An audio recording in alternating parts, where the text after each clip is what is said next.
कपड़े धोने वाली बहू। शादी के पहले से ही विभा को कपड़े धोने का बड़ा शौक था। कभी नल के नीचे तो कभी तालाब के पास। अरे मेरी नीली वाली लुंगी नहीं दिख रही है। विभा की अम्मा, कहाँ रखी है लुंगी? अरे वो तो विभा ने परसों ही धोकर रखी थी आपकी अलमारी में, देखो वहीं होगी। वो ना मैंने आज धो दी, मुझे लगा कि गंदी हो गई होगी। अरे कैसे गंदी हो गई थी, उसे तो मैंने पहना भी नहीं। हे भगवान, इस लड़की के कपड़े धोने की आदत से परेशान हो गया हूँ मैं। जितना तो घर में राशन नहीं आता, उससे कहीं ज्यादा डिटर्जेंट पाउडर का खर्चा है। इसकी शादी करवा दो, शादी जाए अपने घर में ही करे काम, फिर चाहे घर के कपड़े धोने हो या पूरे गांव के।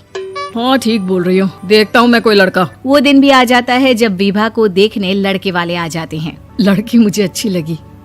होने वाली सास कहती है, बेटी अगर कुछ पूछना है तो पूछ लो। वैसे तो हमारी लड़की बहुत ही शर्मीली है, जो बोल दो वो मान लेती है, इसे क्या पूछना होगा।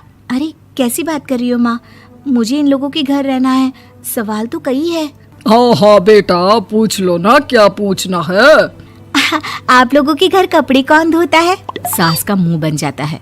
देखो, अगर तुम ये कहना चाहती हो कि तुम्हें कपड़े धोने नहीं आते तो सुन लो, कपड़े मैं ही धोती हूँ, लेकिन तुम्हारे आ जाने के बाद मैं रुमाल तक नहीं धोऊंगी। अरे चुप रहना भाग्यवान, बहू बेचारी घर आई नहीं, उसे डराना शुरू कर दिया।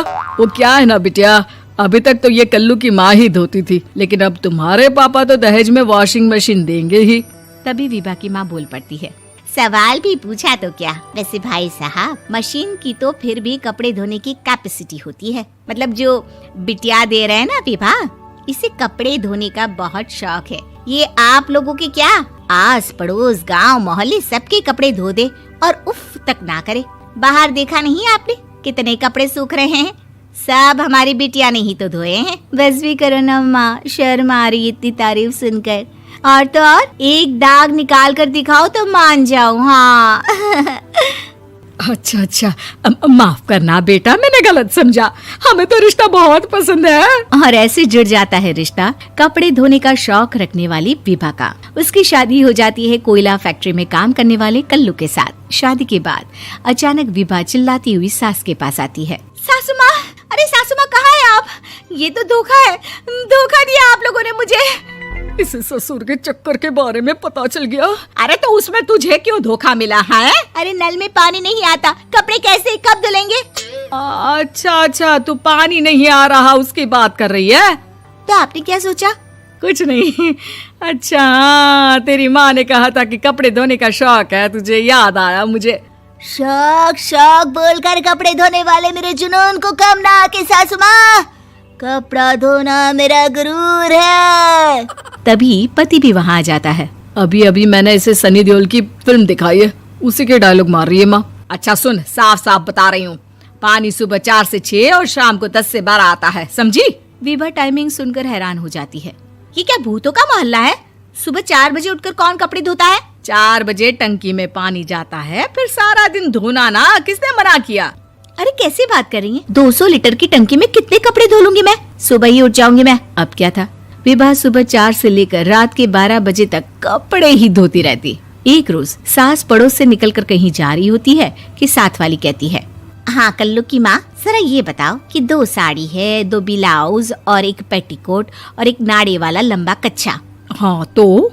अरे तो क्या, कितना लोगी धुलाई ये बताओ। धोबन दिख रहे हैं हम क्या? हमारे पति सरकारी नौकरी से अभी रिटायर हुए हैं और बेटा सुपरवाइजर है कोयला फैक्ट्री में। धोबन समझ रखा है हमें?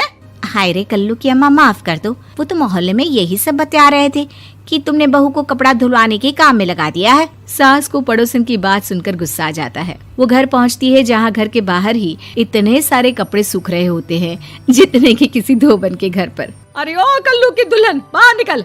माँ जी यहीं आ जाओ, बाथरूम में चादर धो रहे हैं हम। अरे अभी हम धोते हैं, तुमको बाहर निकलो। ये आस पड़ोस वाले बोल रहे हैं कि हम बहू से कपड़े धुलवा कर उसे कपड़ा धोने वाली बना दिए हैं। अरे छोड़ो ना माँ जी, किन लोगों की बातों में आती हो?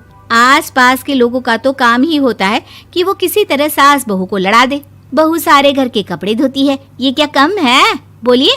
सास को भी लग जाता है कि वो बहू का ये सनकीपन नहीं छुड़वा सकती, इससे अच्छा है कि खुद ही चुप हो जाए। एक रोज सास और बहू मंदिर जाते हैं, जहाँ सास की साड़ी वहाँ खड़ी भीख मांगने वाली से मिलती है। माँ जी क्या बात है, आपकी साड़ी उस भिखारन से कितनी मिल रही है ना? हाँ हाँ देखो तो, दोनों की साड़ी मिल रही है। क्या बात है कल्लू की अम्मा, तुम खुद को तो अफसर की बीवी बताती हो और ऐसी सिंपल सी प्लेन साड़ी पहनकर घूमती हो। सिंपल और प्लेन नहीं है ये साड़ी। तो क्या सोने के धागे से फूल बने हैं? कुछ भी सासू माँ, कुछ भी। हाँ बने थे इस साड़ी में सोने के धागे से फूल। मेरे पति लेकर आए थे मद्रास से स्पेशली मेरे लिए 10,000 की। ताहे भाई साहब इस भिखारन के लिए भी सेम टू सेम साड़ी लेकर आए होंगे 10,000 की। सास उस वक्त कुछ नहीं कहती, लेकिन बहू के साथ घर आती है और अलमारी से एल्बम निकाल कर लाती है। ये साड़ी देख रही है, ये वही साड़ी है जिसे मैंने अभी पहना था। इस साड़ी में ये जो चमकदार फूल दिख रहे हैं ना, ये सोने के धागों से काटे गए हैं। लेकिन तू लोकल वॉशिंग मशीन ब्रश से घिस घिस कर सारे फूलों को निकाल कर साड़ी प्लेन कर दी। मुझे माफ कर दीजिए सासू माँ। और तो और, जब मैंने तुझे तेरी गलती के लिए कुछ नहीं कहा, लेकिन तूने तो सबके सामने मेरा मजाक ही बना दिया। क्यों? बहू को समझ में आ जाता है कि अब से उसका कपड़े धोना बंद।